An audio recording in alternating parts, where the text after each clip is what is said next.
Hola amigos, muchas de las antiguas construcciones que perviven al día de hoy a lo largo de todo el planeta comparten un curioso secreto que en este vídeo se va a desvelar. El secreto es que fueron creadas haciendo uso de la levitación acústica. Es un hecho comprobado que las civilizaciones antiguas de todo el mundo pudieron transportar bloques de piedra de enorme tamaño, de hasta 100 toneladas o más, con el objetivo de construir sus grandes edificaciones.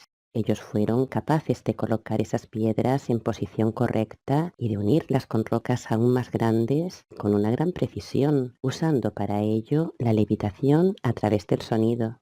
La idea de mover la materia de una manera rápida y precisa es muy antigua, aunque esto funciona principalmente en determinados lugares, porque desde hace mucho tiempo se sabe que la Tierra posee unos patrones geométricos de energía electromagnética que la atraviesan, creando vórtices donde se cruzan varias de estas líneas de energía. Justo sobre estos vórtices fueron construidas pirámides y las diferentes estructuras antiguas que de esta manera podían hacer uso de esa energía con diferentes objetivos, como era abrir portales de teleportación o hacer levitar las piedras para crear sus enormes construcciones. Si echamos un vistazo a Baalbek, en el Líbano, encontramos el templo de Júpiter, el cual contiene tres de las piedras más grandes del mundo, enormes rocas que pesan unas 1000 toneladas cada una. Y algo similar sucede en Bolivia, en concreto en Pumapunku, el cual contiene algunos de los bloques de 100 toneladas más intrincados de todos. Y si viajamos a África, en concreto a Egipto, encontramos la Gran Pirámide, la cual contiene una asombrosa cantidad de 2,3 millones de bloques. Tal es así que el peso de la pirámide se estima en casi 6 millones de toneladas. Algunas de las piedras de granito más grandes se encuentran situadas en la Cámara del Rey y pesan entre 25 y 80 toneladas cada una. Estos bloques de piedra fueron transportados desde Asuán, que se encuentra a más de 800 kilómetros de distancia de la pirámide. En cuanto a la manera en cómo lo hicieron, según el historiador griego Herodoto, los egipcios poseían el conocimiento de los dioses sobre cómo hacer flotar enormes bloques de piedra caliza con el fin de construir la Gran Pirámide de Giza. Los ocultistas han dicho durante mucho tiempo que los atlantes y los antiguos egipcios fueron capaces de mover enormes piedras con la ayuda del sonido para la construcción de sus templos. En todos los lugares del planeta podemos encontrar multitud de edificaciones que responden al sonido, como es el hipogeo de Half-Salflieni, que es una estructura subterránea antediluviana situada en Malta. En ese lugar, que en la antigüedad era usado para llevar a cabo rituales, fueron encontrados más de 7000 esqueletos, algunos de los cuales poseían cráneos extremadamente alargados. En una de sus estancias, conocida como la habitación del oráculo, la cual se encuentra situada en el segundo nivel de esa edificación, se puede detectar un fuerte efecto de resonancia, una frecuencia a 70 y a 114 hercios. Con una voz masculina sintonizada a estas frecuencias, es posible estimular el fenómeno de resonancia en todo el recinto. También se pudo comprobar cómo los instrumentos de percusión pueden por sí mismos estimular la resonancia de sus armónicos, una frecuencia que tiene un fuerte efecto en la actividad del cerebro humano. Esta antigua ciencia, la levitación de piedras enormes a través del sonido, fue conservada por determinados monjes tibetanos, tal y como demuestra el testimonio de principios de la década de 1930 del ingeniero sueco Henry Helson. Él personalmente pudo ser testigo de cómo los monjes se hallaban construyendo en el Tíbet un templo de roca de una altura de 400 metros. Y esto lo hicieron utilizando piedras de alrededor de medio metro de diámetro. Los monjes primero crearon un agujero en la roca correspondiente al tamaño de la piedra y a una profundidad de 15 centímetros. A 63 metros de la fosa se hallaban situados 19 músicos y detrás de ellos 200 monjes. También había 13 músicos con grandes tambores colgando, cuyo sonido se dirigía hacia la superficie. Entre los tambores, en diferentes lugares habían colocado 6 tubos metálicos de enorme tamaño, también tomas de corriente que estaban dirigidos a la fosa. Alrededor de cada tubo se colocaron 2 músicos que soplaban en su turno. Toda la banda y el coro de los monjes cantaron al unísono mientras la piedra yacía inerme en el centro del círculo formado por la orquesta y los monjes. Ellos enviaron con su música y su canto las ondas de sonido a la fosa mientras ésta actuaba como reflector de estas oscilaciones. En cuestión de 4 minutos, cuando el sonido alcanzó su máximo apogeo, el canto rodado en el propio agujero comenzó a balancearse y de repente voló en parabólica directamente a la parte superior de la roca. Era de esta manera como los monjes podían ofrecer al templo que estaban construyendo 5 o 6 rocas enormes cada hora. Brius Cathy, en su libro titulado Antigravedad y Mundo Cuadrícula, evidenció cómo los monjes del Tíbet se hallaban familiarizados con las leyes que regían la estructura de la materia, siendo capaces de hacer levitar piedras pesadas con la ayuda del sonido. Brius Cathy menciona en su obra que esas enormes piedras habían levitado lentamente, tomando 3 minutos para ascender 250 metros hasta tomar tierra, mientras los monjes cantaban y tocaban una serie de instrumentos. Pero existen testimonios no solo en el Tíbet, sino en todos los lugares en donde se encuentran estas construcciones, lugares que mantienen antiguas leyendas que aseguran que estas edificaciones fueron construidas por los dioses.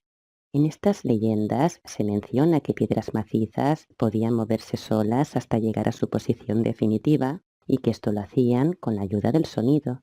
Por este motivo, el sonido fue ampliamente venerado por las diferentes culturas antiguas de todo el mundo porque era capaz de crear enormes edificios y pirámides en tiempo récord. Una leyenda maya dice que la pirámide del mago fue creada en una noche por un enano que era capaz de cortar, mover y colocar piedras enormes tan solo utilizando un instrumento de percusión. Y algo similar sucedió en la construcción de la muralla que rodeaba la antigua ciudad de Tebas, en donde también intervino el sonido para la levitación de las piedras. Esto es lo que se menciona en la mitología griega, en donde se dice que Anfión, hijo de Zeus, fue instruido por Hermes en el arte de tañer la cítara, y se cuenta que de tan buen arte hacía muestra que en la construcción de la muralla de Tebas, mientras que Ceto hacía uso de su capacidad física, Anfión simplemente tocaba la cítara, de manera que las piedras le seguían y se colocaban en su sitio. Las leyendas relacionadas con la construcción de otros antiguos enclaves como Stonehenge también hacen alusión a cómo las enormes piedras fueron en su momento transportadas desde largas distancias con la ayuda de la levitación, y que esta levitación se producía gracias al sonido, a la vibración. Realmente lo que percibimos como sonido es la propia materia vibrando en diferentes frecuencias, y el sonido es una frecuencia de alta vibración, una frecuencia que afecta directamente a la materia. Un ejemplo lo tenemos en la voz de un cantante de ópera que al entonarla a la misma frecuencia que el cristal hace que éste se rompa, porque según las leyes de la física, dos frecuencias iguales se anulan. Esto lo sabían muy bien los antiguos israelitas, tal y como se menciona en la Biblia. La historia que menciona es que mientras estos se hallaban en Jericó, con el propósito de derribar su enorme muralla, los sacerdotes emitieron un fuerte sonido con una especie de trompetas, un sonido que ocasionó que los muros de la ciudad cayeran irremediablemente, porque los sacerdotes hebreos eran conocedores de la frecuencia a la que vibraban las moléculas de los muros, por lo que crearon un sonido de una frecuencia que era idéntica. Este curioso fenómeno de la levitación de la materia no solo se circunscribe a historias pasadas, sino que en el momento presente se han reportado multitud de casos de piedras que levitan. Tal es así que al día de hoy son innumerables los testimonios y grabaciones de piedras que levitan en determinados lugares. Por ejemplo, en Arabia Saudita, en la aldea de Al-Hasa, se encuentra una enorme piedra que se eleva a 11 centímetros del suelo, y esto lo hace una vez al año durante el mes de abril, que es cuando queda suspendida en el aire por un periodo aproximado de 30 minutos. Cuenta la leyenda que en abril del año 1989, detrás de esa roca, fue asesinado un hombre que se hallaba allí escondido para ocultarse de sus asesinos. Hoy en día todavía se puede ver la mancha de sangre fresca en esa roca, pero lo más sorprendente no es que parezca sangre fresca, lo más sorprendente es el hecho de que cuando la piedra se eleva desde el suelo, estas manchas se vuelven más oscuras. Además, la roca se torna más fría y húmeda. Aunque intentaron en varias ocasiones quitar la mancha de sangre, sin embargo, después de un tiempo, esta vuelve a aparecer en la misma forma, de manera automática. También encontramos otra evidencia al día de hoy en un vídeo compartido en las redes sociales niponas por el usuario de Twitter Skazuk1929 cuando se encontraba grabando unas estatuas situadas en un cementerio nipón. En ese momento se pudo ver una pequeña roca que flotaba sobre el suelo, moviéndose y levitando de forma aleatoria. Incluso uno de los protagonistas se acercó colocando su mano por debajo de ella y llegando incluso a tocar la roca. En ese momento la roca volvió nuevamente a flotar sin una explicación lógica. Y en una pequeña aldea de la India llamada Shivapur se encuentra una roca de 55 kilogramos que se hace ligera y se eleva en el aire cuando es tocada por el dedo índice de varias personas al unísono, y esto mientras cantan emitiendo una determinada vibración. El lugar es una pequeña mezquita musulmana, la cual se halla situada en un pequeño prado donde se encuentra el enorme guijarro de granito. Frecuentemente un barbudo sacerdote musulmán se sienta en las gradas y lee el Corán. Luego, cuando se ha reunido un grupo de visitantes o peregrinos, cierra el libro, les da la bienvenida e invita a 11 personas a que con sus dedos índices toquen la piedra, inclinándose al hacerlo. Entonces el sacerdote emite en voz alta las palabras de un maestro sufí que vivió hace unos 700 años en Shivapur. En ese momento, ante los asombrados ojos de los presentes, la piedra se eleva casi 2 metros durante un segundo, como si la gravedad dejara de existir. Este es el gran poder del sonido.